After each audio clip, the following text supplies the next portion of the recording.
भगवान के वाराह अवतार की कथा। सनकादि ऋषियों के शाप से जय विजय का असुर योनि में जन्म होना निश्चित हो चुका था। सायंकालीन संध्या वंदन का समय था।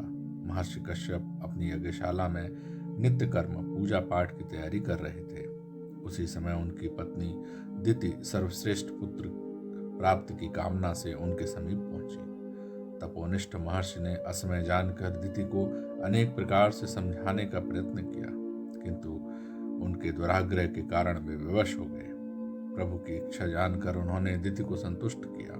तदंतर दिति की क्षमा याचना करने पर उन्होंने कहा, देवी, तुम्हारा अपराध अक्षम्य है। काम आसक्त होने के कारण तुम्हारा चित्त मलिन हो गया था। तुमने असमय का ध्यान नहीं रखा, मेरी आज्ञा का उल्लंघन किया और रुद्र गणों का तिरस्कार किया। इसके कारण तुम्हारे गर्भ से 2 अत्यंत पराक्रमी और क्रूर कर्म करने वाले पुत्र उत्पन्न होंगे।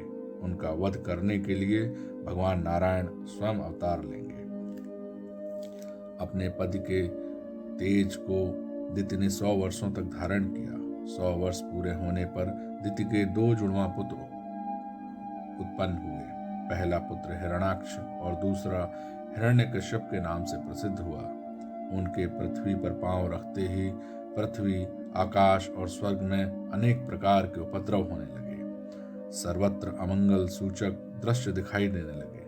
जन्म लेते ही दोनों दैत्य पर्वताकार रूप में हो गए। उन्होंने सर्वत्र उपद्रव मचाना शुरू कर दिया। वे आसुरी राज्य की स्थापना के लिए कृत संकल्प थे। हिरण्याक्ष ने देवलोक पर आक्रमण करके देवताओं को खदेड़ दिया।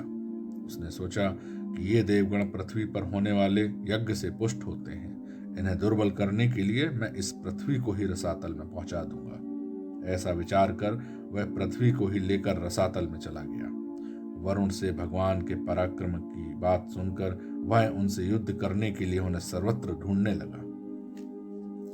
हिरण्याक्ष के अत्याचार से सभी देवता, ऋषि, महर्षिगण अत्यंत दुखी थे। उसी समय ब्रह्मा जी के संकल्प से स्त्री पुरुष का एक जोड़ा उत्पन्न हुआ, जो मनु शतरूपा के नाम से विख्यात हुआ। ब्रह्मा जी ने उन्हें मैथुनी सृष्ट की आज्ञा दी। मनु ने कहा, प्रभु, आप मेरी भावी मानवी प्रजा के रहने योग्य स्थान बताइए, क्योंकि पृथ्वी तो जल में डूबी हुई है। पृथ्वी के उद्धार तथा हिरण्याक्ष के वध के लिए ब्रह्मादि देवगणों ने भगवान का स्मरण किया। प्रभु की स्मृति से अकस्मात ब्रह्मा जी की नासिका से अंगूठे के बराबर एक श्वेत वाराह शिशु प्रकट हुआ। प्रकट होते ही वह विशाल आकार वाला हो गया। सभी लोगों ने वराह रूप श्री हरि की वंदना की। सबके देखते देखते भगवान वराह समुद्र में कूद पड़े और जल को चीरते हुए रसातल में जा पहुंचे। भगवान को अपने उद्धार के लिए आया जानकर पृथ्वी देवी ने उनकी स्तुति की। तदंतर भगवान ने बड़ी भयंकर गर्जना की और अपनी दाढ़ों पर पृथ्वी को रखकर समुद्र से बाहर निकलने लगे। उनकी गर्जना सुनकर हिरण्याक्ष उनसे युद्ध के लिए आ धमका। भगवान वाराह और हिरण्याक्ष का घमासान युद्ध हुआ। अंत में वह भगवान के हाथों मारा गया। उस समय देवताओं ने भगवान वाराह पर पुष्प वृष्टि करते हुए उनकी तरह तरह से स्तुति की।